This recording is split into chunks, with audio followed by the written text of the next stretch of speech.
주님을 찬양합니다. 마지막 시간에 왔습니다. 주님이 오늘도 우리 안에서 그 영을 통하여 말씀하시고 은혜가 함께 하시길 원합니다. 아멘. 말씀 구절을 한번 먼저 몇 구절 찾아보도록 하겠습니다. 유다서 19절 말씀입니다.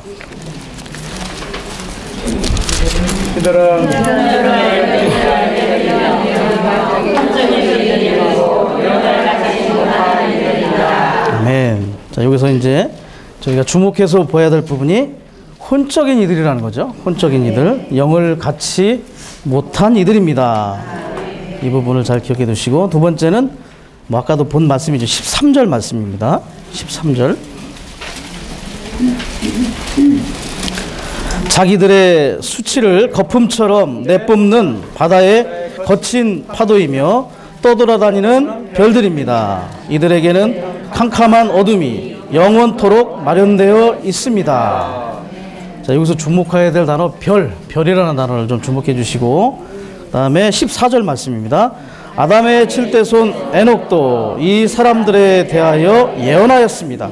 보십시오. 주님께서 그분의 수많은 거룩한 이들과 함께 오셔서, 자, 여기서는 에녹이라는 단어하고 또 뭐냐면 예언이라는 단어 잘 기억해 두시고, 그 다음에 이제 오늘 주로 다루게 될 20절에서 25절까지의 말씀을 같이 한번 읽어보도록 하겠습니다. 그러나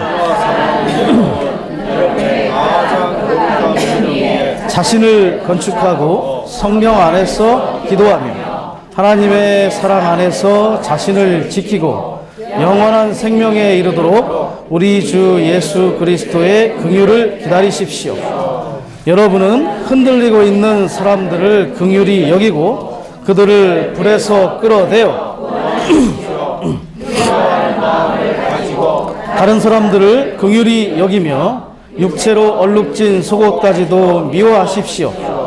여러분을 걸려 넘어지지 않도록 지켜주시고 그분의 영광 앞에 흠없는 사람으로 큰 기쁨을 가지고 서게 할 수 있으신 분, 곧 우리의 구주이신 하나님께 우리 주 예수 그리스도를 통하여 만세 전부터 지금과 영원에 이르기까지 영광과 위엄과 권능과 권위가 있으시기를 바랍니다. 아멘. 자, 오늘은 이제 주된 말씀 구절이 20절에서 25절 말씀입니다. 앞에 있는 구절들을 읽어본 이유는 두 가지를 좀 대비해 보고자 하는 그런 느낌이 있었습니다. 첫 번째, 아까 13절에서 제가 강조했던 단어가 뭐였죠? 13절이 아니고 19절에서 강조했던 단어가 혼이 있었죠. 그리고 영이 없는 사람들, 그리고 우리가 또 13절에서는 별이라는 단어, 그 다음에 14절에서는 에녹. 그렇죠? 자, 여기서 저는 영과 혼을 좀 분리해서 생각을 해보겠습니다. 자, 우리의 그리스도인 생활, 교회 생활에는 두 가지의 그런 길이 있다는 거죠. 첫 번째, 에녹과 같이 영을 사용하고 영을 주의하고 영 안에서 하나님의 뜻과 목적을 향하여 전진하는 사람들이 있고, 또 혼적인 사람들이 있다는 거죠. 영적인 사람과 혼적인 사람의 특징은, 영적인 사람은 무엇을 중심에 두느냐면 하나님을 중심에 둡니다. 늘 하나님을 으뜸으로 삼고 하나님께 모든 것을 묻고 하나님이 그의 생활과 봉사의 중심이기를 원하는 사람이죠. 혼적인 사람들의 특징은 자기 자신이 중심이라는 거예요. 그래서 모든 것의 중심이 어떤 선한 뜻과 어떤 의도가 있지만 그 모든 것의 중심이 어디에 있냐면 자기 자신에게 있다는 거죠. 그래서 커다란 차이점이 있습니다. 그래서 우리는 이 유다서에서 이 두 가지의 극명한 사람들을 좀 살펴볼 필요가 있습니다. 영적인 사람은 누군지 훤히 보이죠? 에녹과 같이 하나님을 300년 동안, 300년을 날로 치면 며칠인 줄 아십니까? 안 따져보셨죠? 그 300년 곱하기 뭐 여러 가지를 해보면 10만 일이 나와요. 10만 일.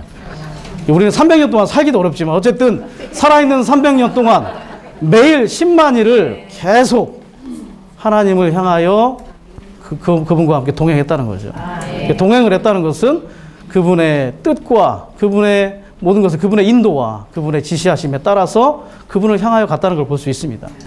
어느 날 휴거가 됐지만 그건 어느 날 갑자기 휴거가 된 것이 아니라 매일 조금씩 하늘과 더 가까이 하늘에 속한 분위기 안으로 이끌려졌다는 걸 볼 수 있습니다. 반면에 혼에 속한 사람들을 세 사람으로 요약을 해보겠습니다. 첫째, 그러한 사람들의 길이 가인의 길. 두 번째, 발람의 길. 세 번째는 고라의 길. 자, 이 세 사람의 특징은 자기중심적이었다는 겁니다. 가인은 뭘 한 사람입니까? 가인은 최초로 종교를 발명한 사람이에요. 그리스도 없이 자기의 뜻과 자기의 의도대로 하나님을 섬기는 것이 종교거든요. 첫 번째로 종교를 발명한 사람이 가인이었습니다. 자신의 선호와 자신의 뜻에 따라 하나님을 섬기는 사람. 자기중심적이죠. 두 번째, 발람의 길. 그릇된 교리가 진리에 어긋나는 것을 알지만 그것을 자신의 그런 금전적인 삭스를 위하여, 자신의 유익을 위하여 백성들을 미혹하도록 그것을 가리키는 겁니다. 자기중심적인 거죠. 하나님을 향해 있지 않고 백성들을 향한다면 결단코 그릇된 진리를, 그릇된 교리를 말할 수 없을 것입니다. 그렇지만 그는 그러한 일을 행하는 사람이었다는 거죠. 세 번째, 고라의 특징. 자, 고라는 두 가지에 있습니다. 야심과 우리의 계급적인 사상을 만지는 것입니다. 고라에게는 자기의 위치가 있었죠. 그 레위 지파의 그 레위인의 일이 있었습니다. 만약에 구약의 백성들의 성막의 이동에 있어서 레위인의 일이 없었다면 이 성막을 움직일 수가 없습니다. 고라가 자신의 위치한 그 위치와 자신의 기능을 귀히 여겼다면 모세와 아론의 그러한 기능을 추구하지 않았을 것입니다. 그래서 우리는 분명하게 하나님께서 우리에게 재워주신 그 분량의 한계 안에서 그 위치를 지키고 우리의 기능을 귀히 여기는 사람들이 될 필요가 있습니다. 아멘. 그러므로 우리는 이러한 길을 가지 않도록 유다서에서 유다가 이러한 사람들을 강조했다는 것은 그러한 혼적인 방면에 자기중심적인 그러한 사상 안에서 자신의 뜻과 자신의 선호에 따라서 하나님을 섬기는 것 같지만 결국은 자신의 유익을 추구하는 그러한 사람들의 길을 가지 않도록 변면의 말을 하고 있는 걸 볼 수 있습니다. 아멘. 반면에 우리는 에녹과 같이 에녹의 길을 택할 필요가 있습니다. 에녹에게 있어서 제일 중요한 게 뭐냐면 그에게는 경계 경보가 있었다는 겁니다. 심판이 온다는 거죠. 하나님을 향하여 경건하게 거룩하게 살지 않고 그분을 향하여 동행하지 않는다면 어느 날 우리에게 임할 심판을 우리가 피할 수 없다는 겁니다. 그래서 심판이 있다는 것을 우리는 경고로 받을 필요가 있습니다. 그래서 항상 우리는 이 심판에 대하여 경계 경보를 가질 필요가 있다는 거죠. 그럴 때 우리는 우리 자신을 추구하지 않고 우리 자신을 신뢰하지 않고 주님을 향하게 되고 주님을 신뢰하게 될 것입니다. 아멘. 심판을 우리는 반드시 기억하기 원합니다. 아멘. 전도서 11장에도 있죠. 청년의 때를 기뻐하고 즐거워하지만 결국 심판이 있다는 것을 기억하라. 아멘. 우리에게는 어떤 심판이 기다리고 있습니까? 우리에게는 그리스도의 심판대가 있죠. 아멘. 자, 심판에는 크게 세 종류가 있습니다. 자, 이방인들에게 있는 심판이 있죠. 첫째, 살아있는 이방인들에게는 양과 염소의 심판이 있습니다. 그리고 죽은 이방인들에게는 천년왕국 후에 백보자의 심판이 있죠. 우리 그리스도인들에게는 그리스도의 심판대가 기다리고 있는 것입니다.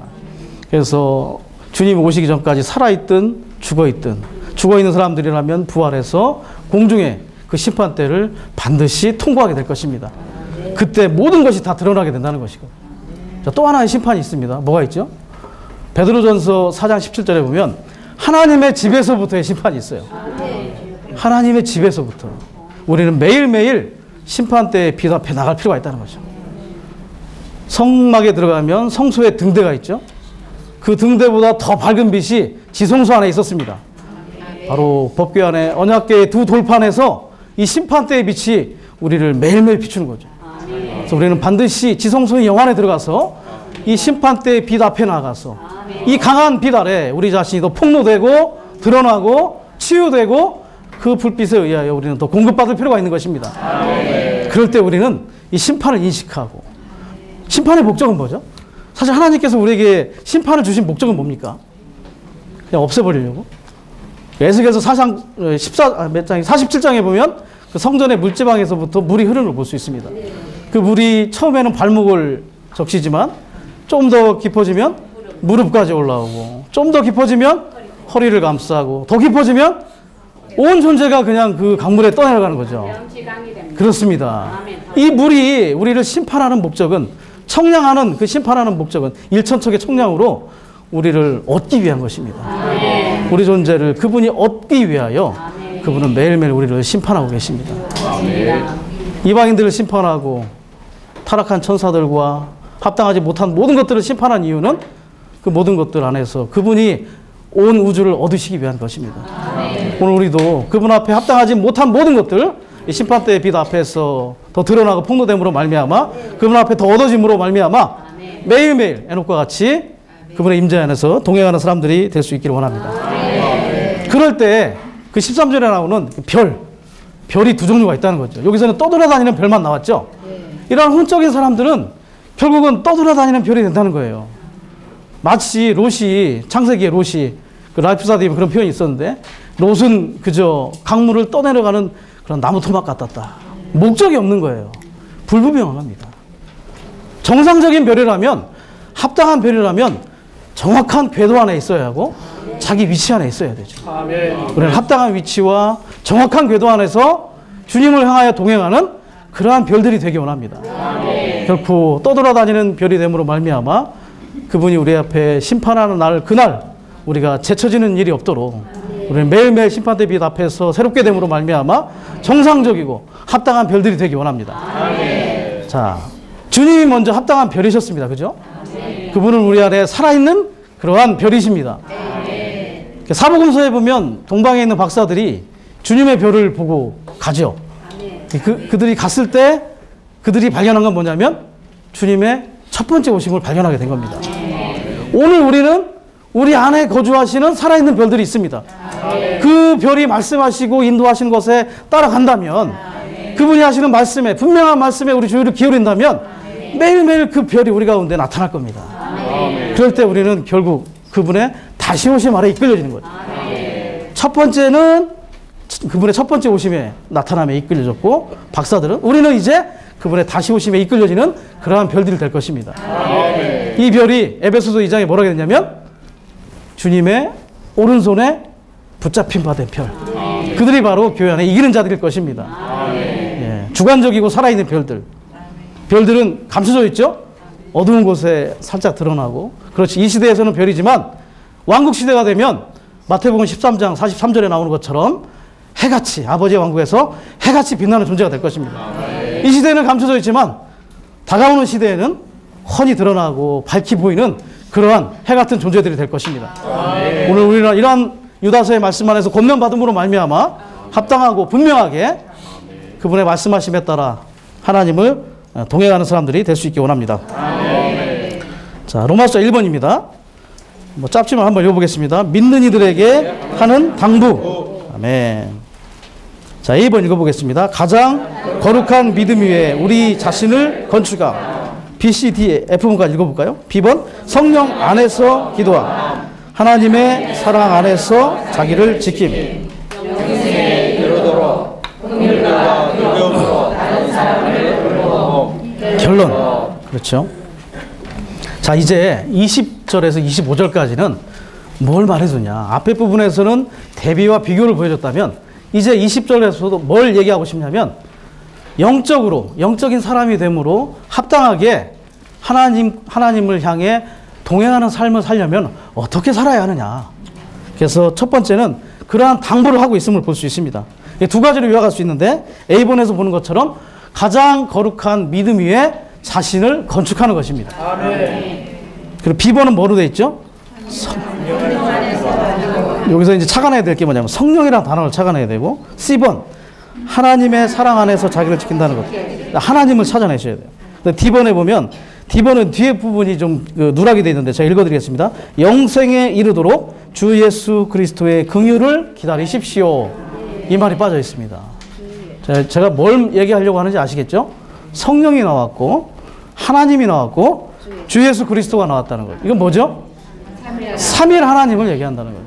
첫 번째는 가장 거룩한 믿음 위에 우리 자신을 건축해야 할 필요가 있고, 두 번째는 삼일 하나님 안에 살 것을 요구하고 있다는 것입니다. 그럴 때 우리는 에녹과 같이 믿음을 저버리지 아니하고 심판을 경계근무로 삼아서 하나님을 향해 동행하는 사람들이 될 수 있다는 것이죠. 자, 첫 번째, 믿음 위에 자신을 건축하는 것. 아까도 그런 교통이 있었지만 이 믿음은 믿는 행위를 나타내는 주관적인 믿음이 아닙니다. 바로 우리가 믿는 믿음의 내용들, 신앙의 내용들인 객관적인 믿음을 얘기하는 거죠. 유다서는 이것을 향하여 싸웠다는 것입니다. 주 예수 그리스도께서 성취하시고 도달하시고 우리에게 주신 그 믿음의 내용들, 이것이 교회의 하락과 배도 안에서 심각하게 손상을 입었다는 거거든요. 그래서 이 믿음을 지킬 필요가 있고 이 믿음 위에 우리는 건축될 필요가 있다. 사역의 말씀에서는 이 객관적인 믿음을 6개로 정의하고 있습니다. 첫 번째는 성경, 두 번째는 성경의 내용이고 주인공인 하나님, 세 번째는 그리스도, 네 번째는 그리스도의 일, 다섯 번째는 구원, 여섯 번째는 교회. 이것이 오늘 우리가 싸우고 지켜야 할 신앙의 내용들, 믿음의 객관적인 방면의 6가지 방면입니다. 첫 번째, 성경.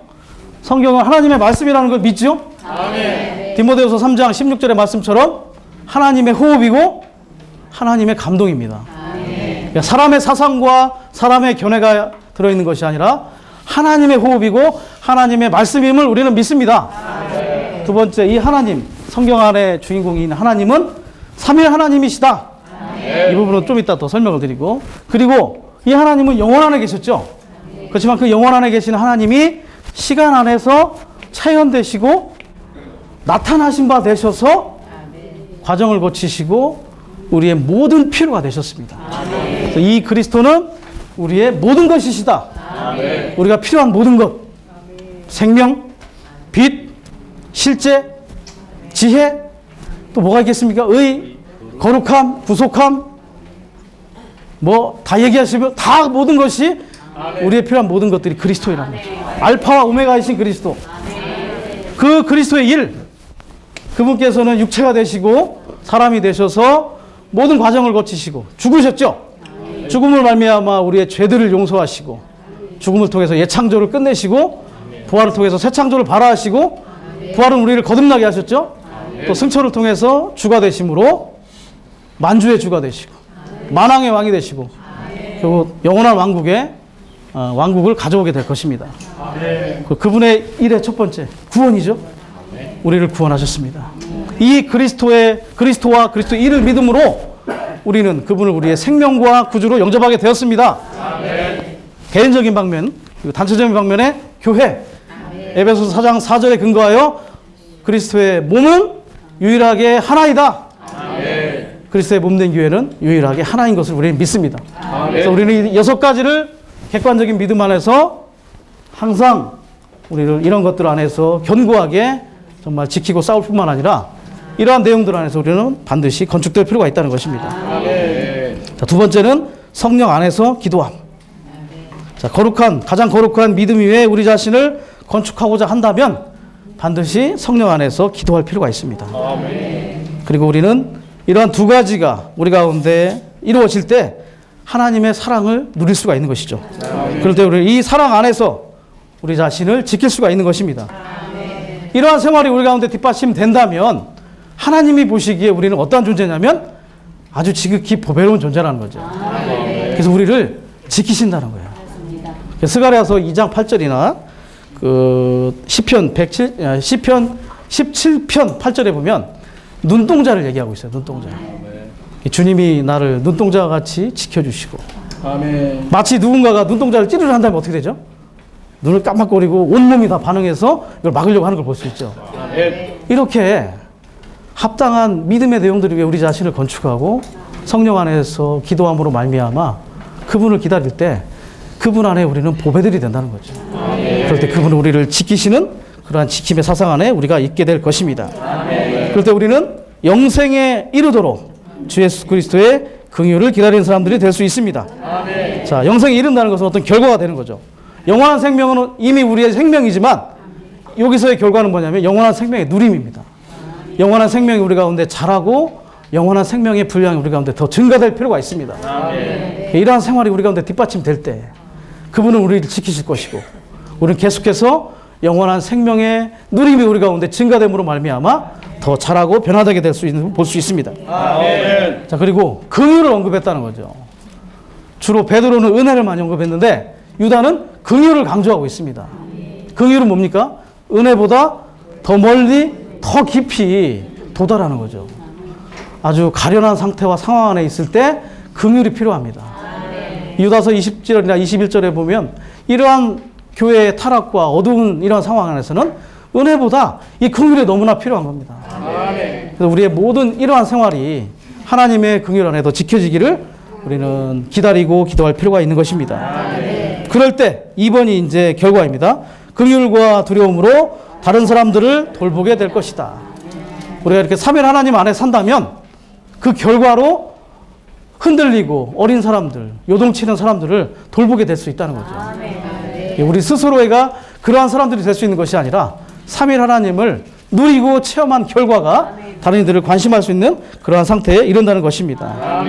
여기서 두려움이 있다는 거죠. 두려움이라는 건 뭡니까? 다른 사람들을 긍휼히 여기고 돌볼 때에 그들에 의해서 죄에 빠지지 않도록 두려워하고 거룩한 그런 미움이 있어야 한다는 것을 보여주고 있습니다. 그래서 결국 믿는 이들에게 하는 유다의 당부는 첫 번째, 가장 거룩한 믿음 위에 신약의 이러한 구체적인 내용들 안에 우리 자신을 건축할 뿐만 아니라 삼일 하나님 안에 사는 것을 요구하고 있다는 것입니다. 자, 두 번째는 이제 베드로와 유다의 서신들을 비교하는 것이 아니라 이제 두 가지를 비유해서 보는 것을 알 수가 있습니다. 자, 로마서 2번 베드로와 유다의 서신들의 기본 구조. 자, 여기서 한번 살펴볼 것이 있는데 A번에 3일 하나님 있죠? 그 다음에 보시면 C번에도 3일 하나님이 있습니다. D번에도 3일 하나님이 있죠. 2번에도 3일 하나님이 있죠. J번에도 3일 하나님이 있죠. N번에도 3일 하나님이 있습니다. 자, 대충 감이 오시죠? 베드로서와 유다서의 기본적인 골격은 뭐에 있다? 3일 하나님이 있다는 겁니다. 그래서 이 메시지들 안에서 우리가 알아야 될 것은 3일 하나님 안에 살 뿐만 아니라 3일 하나님의 삼중 구원의 역사 안에 우리 자신을 둘 필요가 있음을 볼 수 있습니다. 자, 베드로서의 주제는 뭐죠? 베드로 전후서의 주제. 뭐 기억이 나실지 모르지만 주로 통치, 신성한 통치, 또 신성한 다스림 이런 것들이 주된 주제였습니다. 그렇지만 기본 골격은 3일 하나님에 있다는 거죠. 자, 그래서 베드로 전서 말씀을 한번 찾아보겠습니다. 베드로 전서 1장.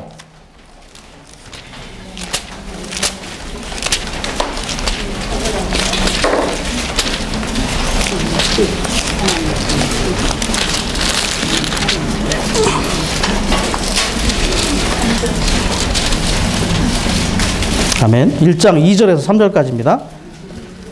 곧 하나님 아버지께서 미리 아신 바에 따라 선택하시고 그 영께서 거룩하게 하시는 가운데서 예수 그리스도께 순종하게 되어 그분의 피가 뿌려진 사람들에게 편지합니다. 은혜와 평안이 여러분에게 번성하기 바랍니다. 3절.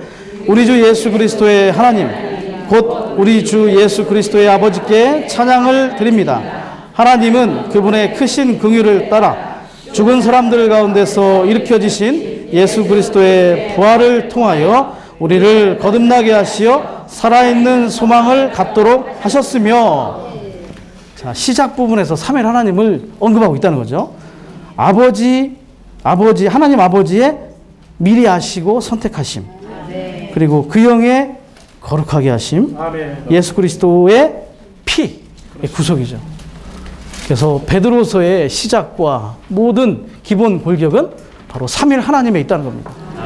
아버지 하나님의 선택과 미래하심, 예수 그리스도의 구속, 그 영의 적용, 이것이 베드로 전후서의 기본 골격일 뿐만 아니라 우리 그리스도인 생활의 전체적인 골격임을 우리는 기억할 수 있기를 원합니다. 자, A번입니다. 우리의 분깃이신 3일 하나님. 자, 분깃이라는 단어. 분깃은 뭐와 같죠? 목과 같은 거죠. 예. 분깃은 이제 포션이라는 단어를 쓰는데 예, 또 파트. 예. 분깃과 목은 같은 겁니다. 그렇죠?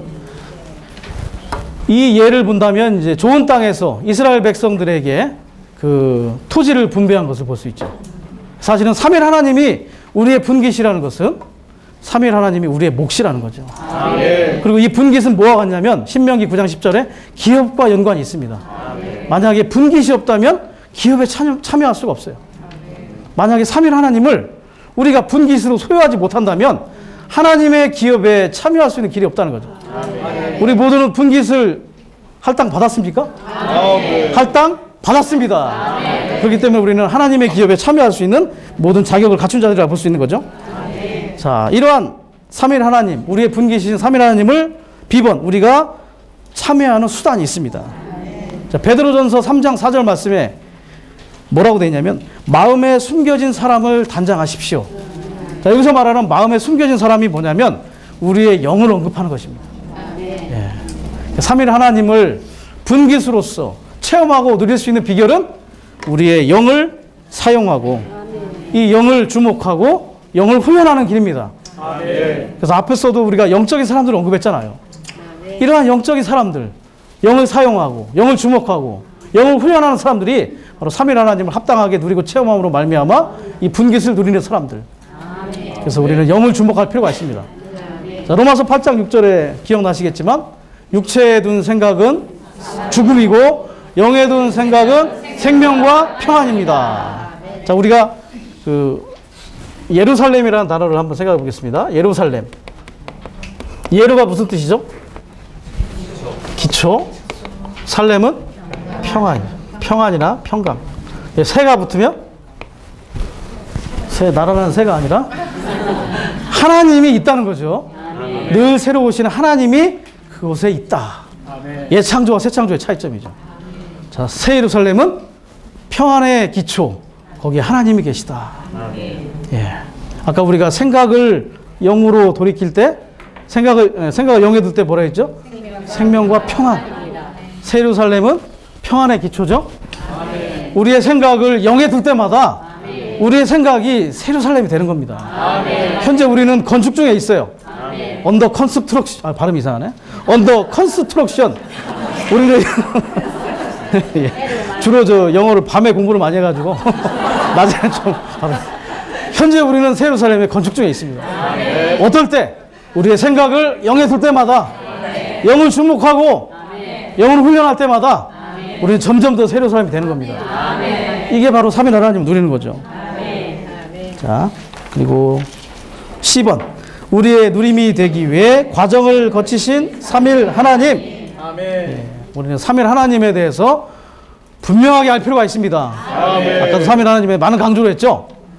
삼일 하나님이 성경에서의 기본 골격입니다. 성경의 기본 프레임이라는 단어, 프레임. 이 건축의 그 뼈대, 프레임이 돼, 프레임. 이렇게 하면 제가 영어를 잘한다고 생각하실지 모르는데 제가 영어를 잘하지는 못합니다. 그냥 말씀을 이해하기 위해서. 이 삼일 하나님이야말로 성경의 기본 프레임이다. 그래서 삼일 하나님에 대해서 우리가 좀 살펴볼 필요가 있습니다. 삼일 하나님을 영어로 하면 또 영어네요, 그죠? 아유, 죄송합니다. 트라이윤이라는 단어 쓰죠. 트라이윤. 트라이가 뭐냐면 삼이라는 뜻이. 유니크 뭐 이런 게 셋이지만 하나이다. 형용사예요. 그 다음에 이것의 명사형이 트리니티. 맞죠? 트리니티. 아까 813장 찬송을 첫 구절에 뭐라고 시작했죠? 예? 3, 2, 1. 그죠? 이 자가 왜 들어갔을까요? 예. 저희 자매 같은 경우 예전에 이게 뭐 3, 2, 1, 1이다. 이렇게, 죄송합니다. 이게 좀 헷갈립니다. 그죠? 근데 사실은 이게 뭐냐면 3, 2, 1이라. 이게 중국어에서는 3일을 이렇게 표현합니다. 이게 뭐하고 비슷하냐면 이거 한번 읽어보십시오. 혹시 이게 무슨 자인지 아세요? 사이비. 이게 사이비라는 말 많이 쓰지 않습니까? 뭐냐면 유사하다는 뜻이에요. 아니다는 뜻이죠. 유사하지만 아니다. 이가 뭐냐면 영어로 예. 뭐뭐이지만 이런 뜻이에요. 삼위일이라는 건 삼위인 것 같지만 하나이다. 삼위지만 하나이다. 유사하지만 아니다. 그러니까 삼일 하나님은 셋인 것 같지만 유일한 하나이다. 하나님이 셋이면 또 안 돼요. 그죠? 하나님은 유일하셔야 됩니다. 그렇지만 세 방면이 있다는 거죠. 세 위격이라고 말해요. 세 위격. 위격을 이제 헬라어로 말하면 하이포타시스라고 그러는데 세 위격. 그래서 이 삼일 하나님은 아주 비밀한 거예요. 트리니티, 이거는 명사형이거든요. 그래서 이거는 주로 하나, 또 존재, 이걸 나타낼 때 트라이온을 쓰고, 트리니티는 속성을 나타낼 때. 삼일 하나님의 분배, 그러면 사실은 신성한 삼일성의 분배, 이렇게 이해를 하시는 게 더 좋습니다. 그런데 이 삼일, 트라이온이나 트리니티를 최초로 사용한 사람이 누구냐면, 그 사람의 이름이 이제 터툴리안이라는 사람이에요. 터툴리안. 이게 이제 북아프리카 카르타고에서 생활했던 교부인데 한 155년에서 230년 동안 살았던 사람입니다. 사실은 그 로마의 백부장, 아버지가 로마의 백부장의 그 뭐라더라? 총독의 백부장이었어요, 아버지가. 그래서 아주 유복한 집에서 법률을 공부한 사람이었죠. 그런데 40세가 되던 해에 그리스도를 믿는 사람들이 순교하는 모습을 봤어요. 그걸 보고 뭔가 깊은 감명을 받아서 그때 그리스도인이 되었죠. 그리고 교회사 최초로 라틴어를 사용했어요. 사실은 이 단어들이 라틴어에서 파생이 된 거거든요. 그래서 트리니티나 트라이온과 같은 라틴어 신앙 용어를 982개나 만들어낸 사람이죠. 그래서 그때부터 이 트라이온이나 트리니티는 교회사에서 아주 보편적인 단어가 된 것입니다. 그러니까 이러한 삼일 하나님의 특징은 첫 번째, 동시 존재하신다. 네, 동시 존재한다는 것은 다 하나님이시다는 거죠. 동격이시다. 두 번째는 상호 내재하신다. 서로 안에 거하신다. 세 번째는 구분은 되지만 분리될 수 없다. 예, 어떻게 설명하겠습니까, 이거는?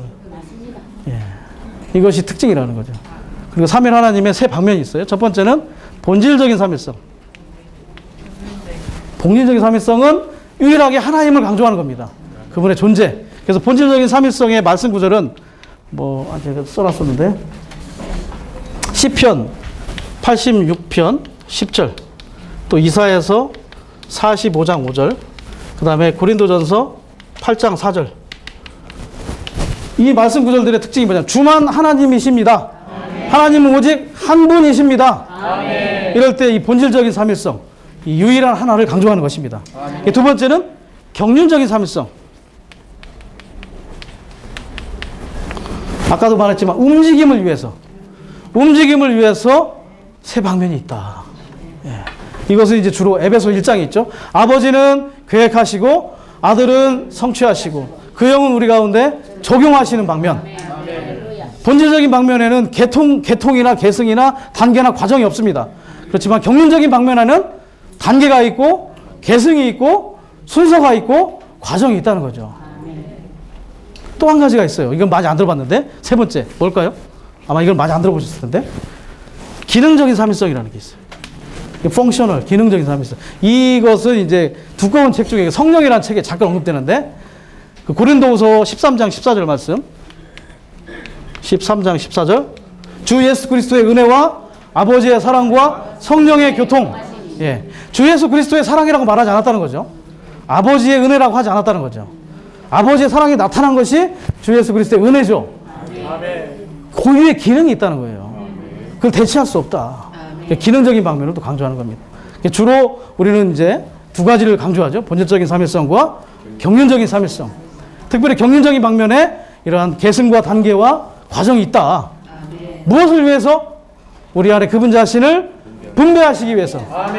과정을 거치신 그분이 우리 안에 생명이 되시기 위해서 그분은 이러한 과정을 거치셨다는 겁니다.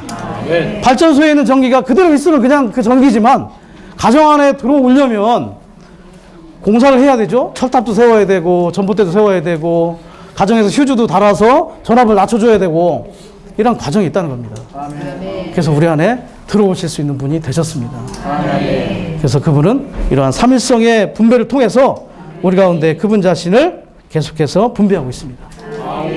이러한 하나님이 삼일이신 이유는 왜 삼일이십니까? 그렇습니다. 결단코 조직신학의 이론과 교리를 위해서 존재하는 것이 아니라 그분은 구속된 사람 안으로 그분 자신을 분배하시기 위하여 삼위이심을 우리는 반드시 깨달을 수 있기 원합니다. 결단코 교리로 이걸 다 이해할 수 없다는 거죠. 요한일서 2장에 보면 그 기름바름의 가르침, 삼일 하나님의 누림인 그 기름바름의 가르침을 세 방면의 사람들에게 말하고 있습니다. 첫 번째 어린 자녀들, 두 번째 청년들, 세 번째 아비들. 왜 세 단계로 이 말을 했냐? 생명의 성장이 필요하다.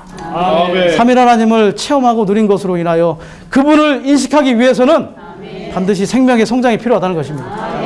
자연스럽게 그분을 누리고 체험하고 생명이 성장함으로 우리는 삼일 하나님을 자연스럽게 인식하고 이해할 수 있다는 거죠.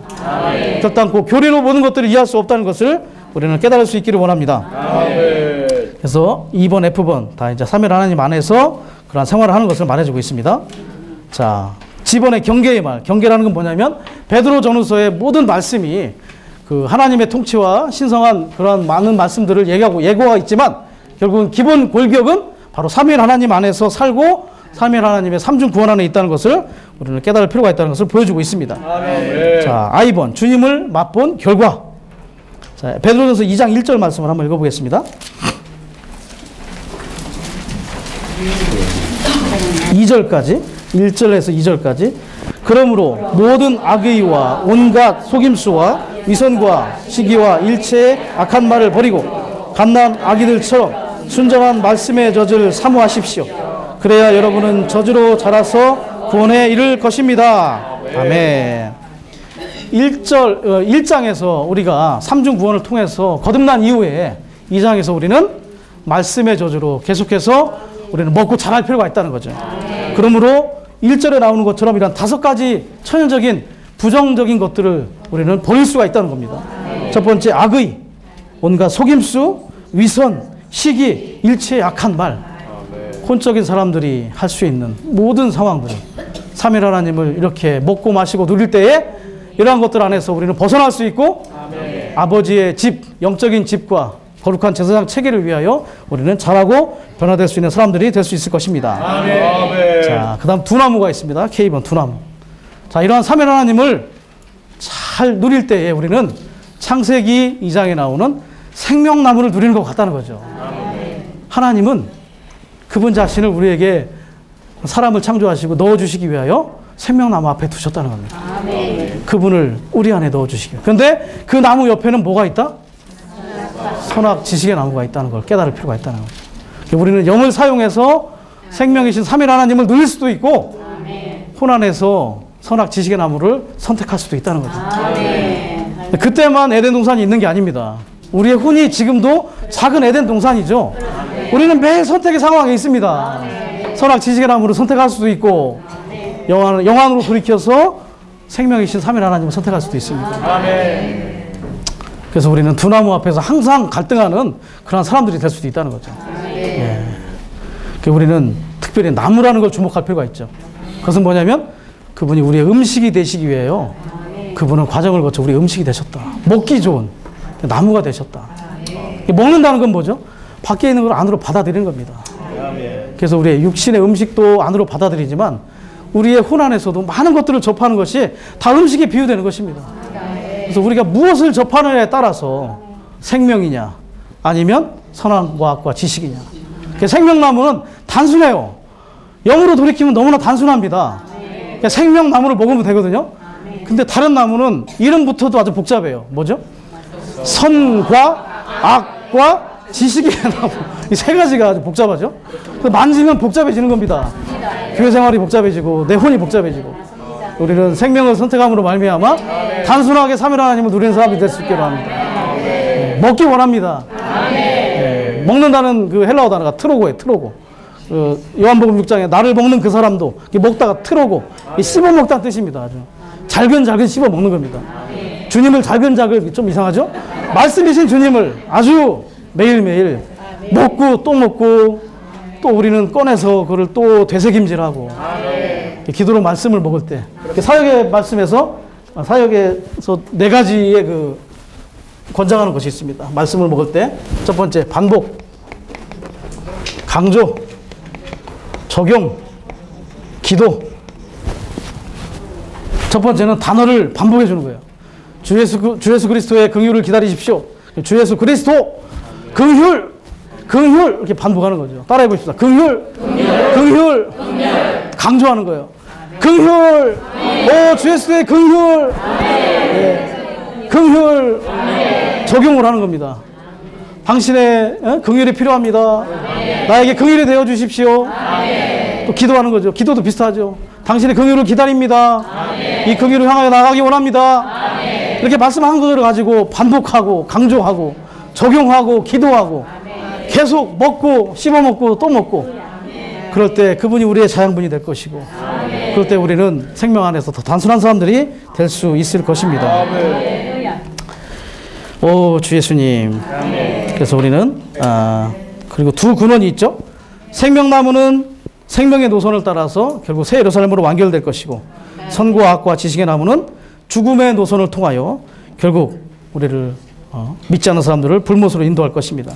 그래서 우리는 두 나무와 두 근원 그리고 두 노선 두 결과가 있다는 것을 반드시 깨달을 수 있기를 원합니다. 그래서 우리는 더 신실하게 먹는 사람들이 될 필요가 있습니다.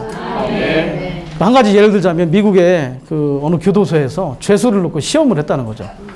그 음식을 놓고 한쪽 구성원들은 그 쉽게 구할 수 있는 인스턴트 음식을 계속 먹였다는 거예요. 그리고 한쪽에서는 유기농 아주 농약도 치지 않은 그런 채소들을 먹여서 일정 기간 동안 후에 그들의 성품과 성향을 조사를 했다는 거죠. 그런데 유기농 좋은 채소와 좋은 재료를 먹은 사람들은 더 온화해졌어요. 그런데 인스턴트를 계속 먹은 사람들은 더 난폭해지고 성향이 더 폭력적으로 변했다는 거죠. 육신의 음식도 우리를 그렇게 바꿀 수 있습니다. 하물며 우리 속사람도 우리 혼이 무엇을 접하고 우리의 영이 무엇을 만지느냐에 따라서 우리 존재가 바뀔 수 있다는 것을 우리는 반드시 깨달을 수 있기로 합니다. 매일 아침 인터넷을 뒤지면서 사건 사고를 만지는 것보다는 주님 앞에서 그분의 발치 아래서 그분의 말씀을 먹고 그분을 주목하고 영 안에 사는 것을 더 훈련한다면 우리는 더 점점 자라서 영적인 집으로 건축되고 그분의 뜻과 목적에 부합되는 생활을 우리가 살아내는 사람들이 될 수 있을 것입니다. 그럼 우리는 하나님을 향하여 동행하는 사람들이 될 수 있겠죠. 그래서 우리는 뭐 시간이 다 됐기 때문에 마지막으로 정리를 하겠습니다.